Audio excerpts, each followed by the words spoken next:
तो Cambridge university की professor ने आर्टिकल लिखा, पाकिस्तान वॉइस ओवर मैन, मैं आपको लिंक भेजूंगा। उन्होंने उल्टा लिखा कि इमेंसिपेशन है एक्चुअली ऑफ वुमेन, कि उनसे ये पूछना कि आपकी बैचलरेट नाइट पे क्या हुआ था। तो ये सारी बातें खवातीन से तो कभी भी नहीं होती। इवन मर्दों से जो भी बातें मैं पूछ लेता हूँ यही मजाक में कि भाई क्या करना पड़ता है शोबिज में आगे जाने के लिए, और फैशन इंडस्ट्री में क्या होता है। तो सारी थिंकिंग जो है एक कुछ तबके की, कुछ लोगों की, वो मेरे थ्रू वो पूछ लेता है सवाल। डेफिनेटली। आप मुझे आपकी बॉलीवुड हीरोइंस के बारे में कुछ बताएं ना यार। आपने मेरी सोल के अंदर झांक लिए, आपने मेरे से सवाल ऐसे ऐसे पूछने में सैड हो गया हूं। मुझे बताएं ना, ये बॉलीवुड का क्या, कौन बच गया है, कौन हु इज सिंगल नाउ। जो पाकिस्तानी अपने म्यूजिशियंस हैं, they are so popular in India.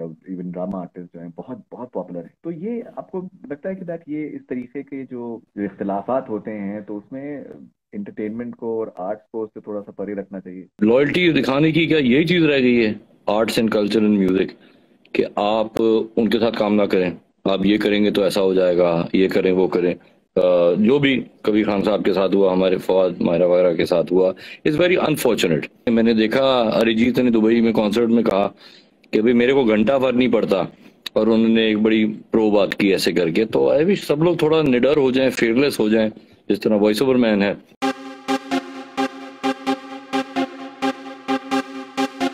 जब ये मैंने शो आपका देखना शुरू किया तो मुझे बेसिकली इसी का इल्म हुआ। ये बहुत से लोगों को भी ये होता है कि दैट भाई जो जो कंटेंट होता होगा, जैसे for example Pakistani entertainment industry जो जो भी कंटेंट आता होगा तो बहुत ही अदब अदब और लिहाज और एक एक उसमें एक सर्टन चीजें उसमें होंगी।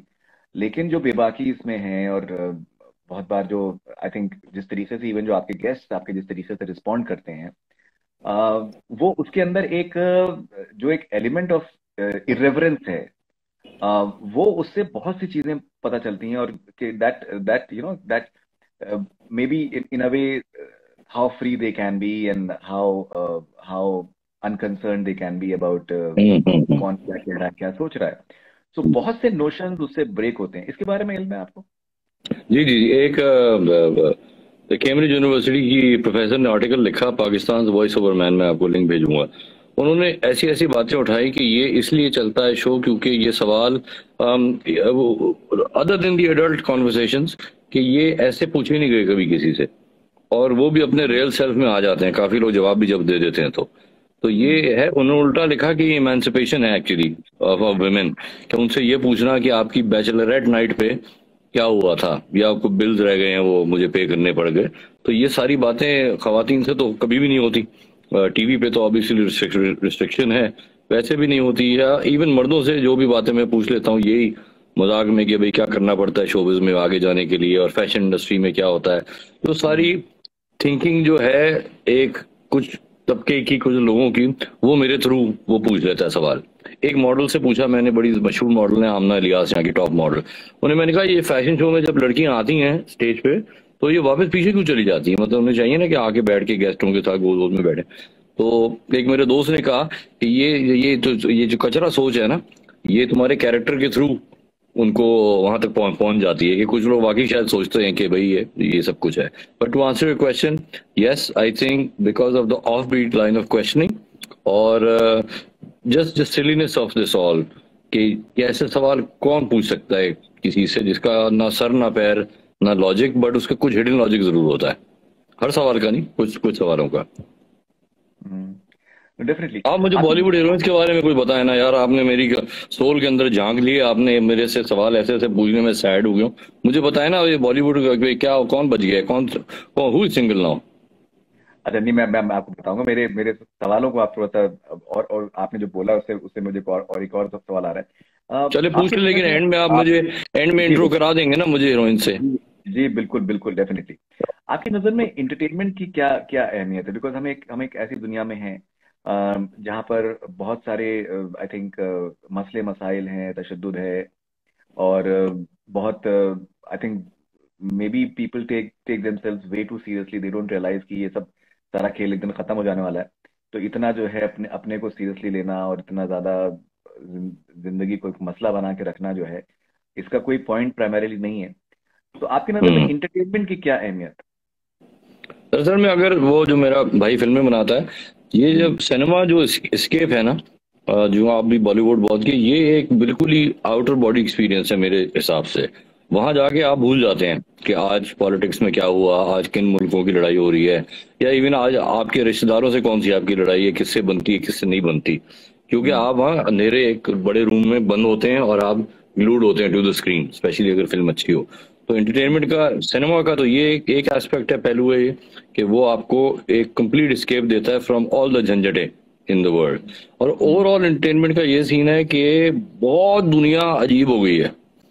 इतने फड्डे, इतनी पॉलिटिकल सिचुएशन, इतना हेट। ओफ, अभी को क्रिकेट पे मैं देख रहा था, I won't get into it, but इतनी छोटी छोटी बातें हैं जिसके ऊपर इशू खड़ा होता है कि आज उसने ये कह दिया, आज उसने वो कह दिया।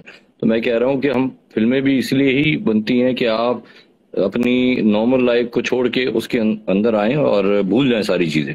तो अगर सोचे फरीदून के नॉर्मल लाइफ भी ऐसी हो जाए कि आप सुबह उठें, काम पे जरूर जाएं, जरूर करें, बट ये एंटरटेनमेंट वाला एक फेस पहन के कि यार द वर्ल्ड इज नाइस और लोग जनरली अच्छे होते हैं, अनलेस आप उनके साथ उंगली करें, पंगा करें, ऐसे कोई वो नहीं करेगा। तो ये खामखा की जो हेट है ना, इसके मैं बड़े सख्त खिलाफ हूँ। मैं कहता हूँ हर एक ने मरमरा जाना है, ऊपर जाना है। तो वो एंड में क्या सोचेगा कि मैंने अपनी लाइफ में क्या किया है? जो लोग हेट फैलाते हैं उनकी बात कर रहा हूँ मैं, रिगार्डलेस ऑफ बाउंड्रीज। तो इसमें क्या रखा है? ये क्रिकेट और ये और उनको बैन करना और इसको बैन करना और ये दुनिया भर के झंझट पालना और ये कर देंगे वो कर देंगे, या हमसे हट के भी देख लें, या यूक्रेन देख लें आप, या इधर उधर देख लें। अरे क्या फायदा होगा? 70-75 साल की उम्र है। अगर आप शराबे वराबे पीते हैं, सिगरेट विगरेट, तो जल्दी और मर जाएंगे। बट ये है कि इतनी नन्ही सी जिंदगी में जो है वो क्या आपने नफरतें फैलानी, क्या अचीव हो जाएगा उससे? आपका पर्सनली कुछ भी नहीं होने वाला।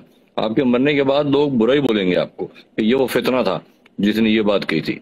इसमें न्यूज एंकर्स भी शामिल हैं, इसमें इस साइड के भी लोग हैं, वहां भी हैं, सब कुछ करके। ये मेरा ख्याल है कि इजी ले चीजों को यार। इस तरह आप शाहरुख खान की फिल्म देखते हैं ना, तो वो बिलीवेबल तो चल, जो पुरानी है वो नहीं। आपको पता है कि यार ऐसा नहीं होता, मतलब मैं अपनी गर्लफ्रेंड के साथ ऐसा करूं तो मुझे थप्पड़ मारे वो। लेकिन क्या है कि यू अप्रिशिएट दैट और आप उसका हिस्सा बन जाते हैं। मैं अमेरिका में भी जब था, वहाँ कल्चरल नाइट्स होती थी, तो इम्पैक्ट एंटरटेनमेंट का जिस लेवल का होता था कि वहाँ हर यूनिवर्सिटी में, लॉस एंजलिस में था, हर लड़का शाहरुख खान था, इंडियन पाकिस्तानी वहाँ, और हर लड़की काजोल थी वहाँ। और वो गाने उस कुछ होता वाले और कल होना हो वाले, और उनको एक मौका मिलता था कि वो वाले कपड़े पहन के आए और वो भी शाह वाह माँ ये करें। तो ये इम्पैक्ट होता है लॉन्ग लास्टिंग। कल की एक छोटी सी बात बताऊं, वो कोई सजेशंस में आ गया, कोई टीना मुनीम की पुरानी मूवी का कोई गाना, और सजेशंस में मैं जाता रहा और 3 घंटे में वो पुराने गाने और सीन्स और कर्ज और ये वो और जो भी बचपन में फिल्में देखी थी, वो मैं वहां चला गया, ट्रांसपोर्ट हो गया मैं वहां। तो इतना इम्पैक्ट मेरे ऊपर हुआ, इसलिए मैं शायद थोड़ा सा ऐसा हूँ कि क्या जमाने थे और क्या एंटरटेनमेंट कहाँ से कहाँ आपको लेके जाती है। आई थिंक आप और हम जैसे लोगों के लिए शायद और इतनी चीज मैटर करती ही ना हो जितनी एंटरटेनमेंट, सिनेमा, मूवीज और ये मैटर करता हो। तो आप बड़े हुए हैं एक चीज से, आप जो है इसको कैसे सेकेंडरी रह सकते हैं। मैंने कुछ स्टेटस भी लगाया था कि आर्ट्स को जो है ना गवर्नमेंट गवर्नमेंट ज्यादा लिफ्ट नहीं कराती। तो भाई ये टॉप 3 चीज होती है। एक आपको पढ़े लिखो वाली बात बता दूं, आप मेरे से एक्सपेक्ट नहीं करेंगे। आई थिंक विंस्टन चर्चिल ने कहा था, को किसी ने जाके कहा कि भाई जब हम कॉन्कर कर लेंगे ना ये एरिया, तो हम इनके सारा जो कल्चर वल्चर है ना इसको जिल्ट करके जो है आर्ट्स वार्ट्स के सारी फंडिंग खत्म कर देंगे। जो कंजर्वेटिव माइंड के थे, तो उन्होंने आगे से कहा, I might be missing up the name, उन्होंने आगे से कहा then what are we fighting for. अगर ये आर्ट और कल्चर प्रिवेल नहीं करेगा तो फिर ये सारा लड़ाई झगड़ा किस बात का, क्या सब कुछ करके। तो ये एंटरटेनमेंट, आर्ट, कल्चर, म्यूजिक, ये सब कुछ यहाँ होना चाहिए, यहाँ मैं भी यहीं रखता हूँ उसको। इसका बड़ा इम्पैक्ट है जो है ना। वो गाना लगता है चुम्मा चुम्मा कभी ना, तो उस एज में मैं वापस चले जाता हूँ कि मैं क्या कर रहा था इस वक्त मेरा क्लास इसमें था, ओ लेवल या जो भी था, और ऐसा था, और इस पे परफॉर्म किया था उस कल्चरल नाइट पे और इस टैलेंट शो पे। वो आपके साथ साथ चलता है। आज मैंने किसी को कहा, वो आपने गाना सुना है शायद मेरी शादी का ख्याल, मम्मी ने मुझे किसी तेरी चाय पे बुलाया है, याद है टीना आपको ये गाना? या टीना आप भी मुनीम बहुत की। छोटे थे? टीना नहीं मुनीम नहीं, वाला वो भी उसके हाँ तो फेस सजेशन सुना में आया। है। हाँ। और मैंने जाके पूरे घर को वालों को सुनाया फोन पे जाके। मैंने गेस राउंड खेल रहा था जिस तरह मैं अपने शो पे करता हूँ कि पहचानो कौन सा गाना है, कौन कौन सा गाना है। तो ये एक्साइटमेंट है। हमारे यहाँ भी पुरानी वहीद मुराद की फिल्में हैं, बहुत जबरदस्त आइकॉनिक फिल्में हैं जो है, उनको बस क्या करें आप यार, हम घोल के पी गए हैं फिल्में और ये और वो सब कुछ। और बताएं आपको कोक स्टूडियो कैसा लगता है? कोक स्टूडियो आई थिंक कमाल का है। I think Coke studio is something hmm. Is outstanding. In fact आपके आपके जो भाई हैं वजाहत रऊफ, उनका मैं इंस्टाग्राम एक पोस्ट देख रहा था और उन्होंने कहा है कि दैट सॉफ्ट पावर एंटरटेनमेंट को हम कहते हैं, तो लेकिन उसमें सपोर्ट और मिलना चाहिए। तो मेरे ख्याल बिल्कुल। से ट्राइंग टू से एज वेल। मुझे लगता है एटलीस्ट यहाँ पर दोनों भाई जो हैं वो शायद सिमिलर सोच रखते हैं। एक और मैं आपसे इसी थोड़ा सा संजीदा सवाल है, वॉइस ओवर मैन को संजीदगी सूट नहीं करती है, लेकिन अभी कंसिडरिंग आपने जैसे जिक्र किया ही, तो मुझे लगता है कभी कभार वॉइस ओवर मैन का ये पहलू भी देख सकते हैं लोग।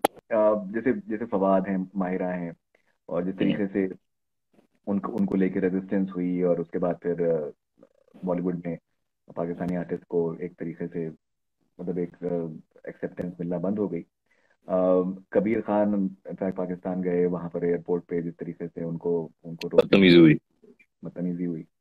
तो क्या आपको लगता है कि जब इतनी गैर मामूली आई थिंक मोहब्बत है फिल्मों के लिए, I think various, I think हर हर जगह पे, अब जैसे जो जो पाकिस्तानी आई थिंक म्यूजिशियंस हैं, they are so popular in India, even drama artist जो हैं बहुत बहुत पॉपुलर हैं। तो ये आपको लगता है कि दैट ये इस तरीके के जो जो इख्तिलाफात होते हैं, तो उसमें इंटरटेनमेंट को और आर्ट्स को उससे थोड़ा सा परे रखना चाहिए? देखिए, अगर पॉपुलर सपोर्ट वोट वगैरह लेने के लिए आप अगर गंदी बातें करते हैं, तो वो आपकी मतलब एक पॉलिटिकल गेन के लिए है। जो भी ऐसा कुछ हो रहा है, ये बैन वैन करना और सब कुछ, फिर लॉयल्टी दिखाने की क्या यही चीज रह गई है arts and culture and music, कि आप उनके साथ काम ना करें। आप ये करेंगे तो ऐसा हो जाएगा, ये करें वो करें। जो भी कबीर खान साहब के साथ हुआ, हमारे फवाद मायरा वगैरह के साथ हुआ, इज वेरी अनफॉर्चुनेट। मेरा ये ख्याल है कि सब कहते हैं भाई कि आर्ट्स और ये चीजें ट्रांससेंड बाउंड्रीज, कहने में डायलॉग बड़े अच्छे हैं, हर बंदा ये कहता है, आपको कोई ये बात इसके खिलाफ बात नहीं करेगा। हर बंदा ये बात करेगा आर्ट्स और आर्टिस्ट का कोई बाउंड्रीज नहीं होती, ये नहीं वो नहीं होती। तो फिर क्यों बना रहे हैं बाउंड्रीज यार? मतलब एग्जैक्टली उसका ऑपोजिट कर रहे हैं आप सब लोग। और फिर आपकी लॉयल्टी का टेस्ट हो जाता है। आपके यहाँ भी ऐसे प्रॉब्लम्स हुए हैं बॉलीवुड में, और यहाँ भी कुछ ऐसा है कि यार जरूरी है कि आप भी साथ खड़े रहें हर बात के, और पॉलिटिकली करेक्ट बातें करें। अरे आप खुल के बात करें। मैंने देखा अरिजीत ने दुबई में कॉन्सर्ट में कहा कि भाई मेरे को घंटा भर नहीं पड़ता, और उन्होंने एक बड़ी प्रो बात की ऐसे करके। तो आई विश सब लोग थोड़ा निडर हो जाएं, फेयरलेस हो जाएं, जिस तरह वॉइस ओवर मैन है अपनी छोटी सी दुनिया में फेयरलेस होके वो सवाल पूछता है कि विदाउट केयरिंग के, एक होता है ना अनअपोलोजेटिक, कि भाई ये बस पूछ लिया, बस ठीक है, आप इधर बी विद द थीम और नॉट। तो बस ये मेरा मुख्तसर सा जवाब है कि it's all political driven, politically driven, sorry अंग्रेजी भी मेरी बड़ी गुलाबी है मेरे बदन की तरह। तो अच्छा, जैसे मैं आपसे एक और भी आपसे मैं सवाल पूछना चाहता हूँ। ये बहुत बार आई थिंक जब मैंने आपके शोज देखे हैं तो मेरे जहन में आता था सवाल कि कुछ हद तक ये शो आपका कॉफी विद करण से इंस्पायर्ड है? कॉफी विद करण से ज्यादा अगर मैं मानूं तो वो बिटवीन टू फर्न से ज्यादा इंस्पायर्ड है। ओके। हाँ, तो कॉफी विद करण तो बड़ा प्रिम एंड प्रॉपर सा है ना, मतलब बात जो भी होती है। बट जो करण जौहर करते हैं वो बड़ा कैंडिड सीन है, but everybody is well dressed, और एक एलिटिस्ट सा शो है वो ओवरऑल। मेरा तो जनाब जीरो बजट शो है। आप कपड़े देखें मेरे, और नो बडी एक्चुअली ड्रेसेस अप। लोग भी जो गेस्ट भी आते हैं वो बस जैसे घर में बैठे हुए थे वैसे ही आ जाते हैं।